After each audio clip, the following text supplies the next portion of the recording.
मी ready होत होते एका फंक्शनला जाण्यासाठी आणि मला असं वाटतं माझ्यासारख्या बऱ्याच मुलींचा हा प्रॉब्लेम की बाहेर जाताना नक्की कोणती हेअरस्टाईल करायची आणि बऱ्याच हेअरस्टाईल ट्राय केल्यावर आपण येतो आपल्या रेग्युलर हेअरस्टाईलवर.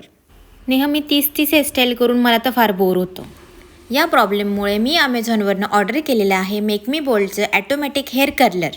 हे सिरॅमिक कोटिंगचं ॲटोमॅटिक हेअर कर्लर ज्याच्यामध्ये 4 टेम्परेचर सेटिंग आहे आणि या कर्लरसोबत तुम्ही 2 वे कर्लर करू शकतात म्हणजे राईट अँड लेफ्ट. हे कर्लर यूज करण्यासाठी अगदी इझी आहे. आधी मस्त कोंब करून घ्यायचं आहे, मग थोड्या सेक्शनमध्ये आपले हेअर्स घ्यायचे आणि कर्लरमध्ये टाकायचे आहेत. मग राईट किंवा लेफ्ट बटन प्रेस करून ठेवायचं आहे. एकतर तुम्ही पी असा साऊंड आल्यावर ते बटन रिलीज करू शकता किंवा तुम्ही 1 2 3 काउंट करू शकतात आणि बटन रिलीज करून हेअर काढून घेऊ शकता. Oh my god, look at this. तुम्हाला इथे क्लिअरली दिसत असेल की यूज करणं किती इझी आहे. भाई मुझे इससे तो प्यार हो गया. अभी मध्ये येऊन चेक करते, मम्मा किती छान तुझे हेअर दिसत आहेत मला सांगतेय.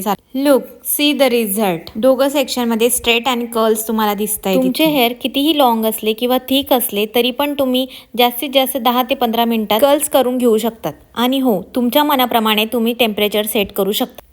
सो तुम्हाला कुठल्याही फंक्शनला जायचं असेल, फिरायला जायचं असेल तर मी तुम्हाला मेक मी बोल्डचं automatic hair curler highly recommend करेल. तुम्ही अमेझॉनवरनं परचेस करू शकता. आणि हो, व्हिडिओ आवडल्यास लाईक करा, शेअर करा, सबस्क्राईब करा, कमेंट्स करायला अजिबात विसरू नका.